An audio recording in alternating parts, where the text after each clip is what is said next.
حافظ سے ولار دے دے الیکشن د پاره کوټ امور نکو قسم په خدای که د جنت بوی وګورئ دوی له ووټ ورکول داسې دي لکه ځان اور ته ګزارل د دې د ووټونو نه هم ځان وساتئ د دې د بوټونو نه هم ځان وساتئ او د دې د پکولونو او د پګړو نه هم ځان وساتئ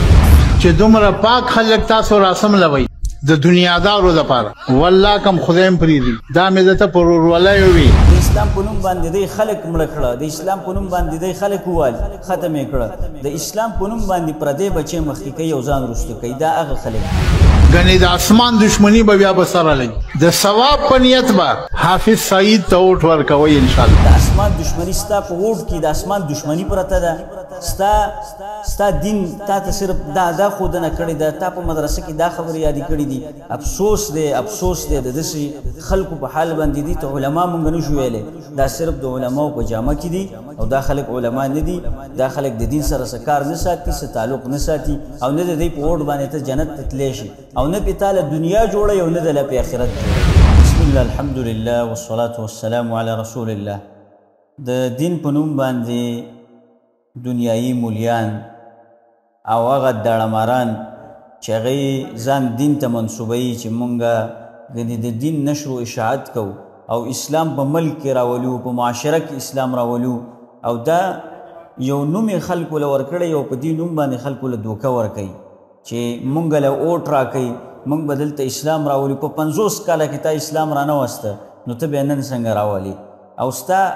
چې کله تا ته خپل مقصد میلاو شي نو بیا خو ته د اسلام خبرې هم نه کوې دوی صرف د کرسۍ دپاره لګیا دي دوی صرف د اوټ دپاره لګیا دي دوی نه اسلام راولي نه دوی سره د اسلام غم شته دی نه د اسلام په سوچ کې دي او نه ستا په سوچ او فکر کې دي دا هغه خلک دي چې خېټې د حرامو نه ډکې کړي دي او دا زه والله چې په حقیقت سره او په قسم سره دا خبره کوم چې دا هغه خلک دي چې حرام رزق یې خوړلی دی پردي رزق او وظیفې ټول عمر والی دي دا په حرامو باندې غټ شوي دي یو غوښه چې په حرامو باندې غټه شي هغه به څنګه د اسلام غم هغه سره پیدا شي هغه به څنګه دا سوچ وکړي چې زه د اسلام دپاره خدمت وکړم او اسلام راولم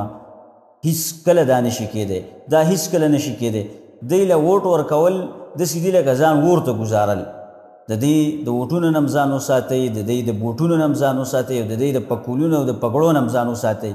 دا داسې خلک نه دي چې مونږ یې څنګه ګورو په مخ باندې غټه ګیره او ښایسته پټکۍ والی د پیغمبر سپینې جامې دا یې چلي دي دا داسې خلک نه دي دا د رنګ نه بدرنګه خلک دی دا د دننه نه تور خلک دی دا د دننه ډېر بدرنګه دي او که د دوی حقیقت مونږ ته معلوم شو نو مونږ به هیڅکله دوی له نه ووټ ورکو نه به دوی سره سلام کلام وکړو دا هغه خلک دي نه د دوی په کمپینونو کې شامل شي نه دوی له ووټ ورکوي او نه دوی اسلام راولي ګوره دوی د اسلام په نوم باندې خلک وایي د اسلام په نوم باندې دی خلک مړه کړه د اسلام په نوم باندې دی خلک وویل ختم یې کړه د اسلام په نوم باندې پردی بچی مخکې کوي او ځان وروسته کوي دا هغه خلک دي هغه یو پکې لګی دی وایي حافظ صاحب ووټونو ته ولاړ دی وایي که ووټونه هم ورنه کړه نو والله که د جنت بوی راباندې وسکئ د جنت بوی رانه نشئ سکلی وایي د اسمان والا به سره مقابله وکړي د اسمان دشمني ماخلی وایي دی دومره جرأتمند دي په الله باندې قسم په الله چې دی ډېر زیات جرأت کوي په الله چې ته څنګه په الله باندې جرأت کې د اسمان دشمني ستا په ووټ کې د اسمان دشمني پرته ده ستا دین تا ته صرف دا ښودنه کړې ده تا په مدرسه کې دا خبرې یادې کړې دي افسوس دی د داسې خلکو په حال باندې دي ته علما مونږ نشو ویلی دا صرف د علماو په جامه کې دي او دا خلک علما نه دي دا خلک د دین سره څه کار نه ساتي څه تعلق نه ساتي او نه د دوی په ووټ باندې ته جنت ته تللی شي او نه پې تاله دنیا جوړوي او نه د له پې آخرت جوړوي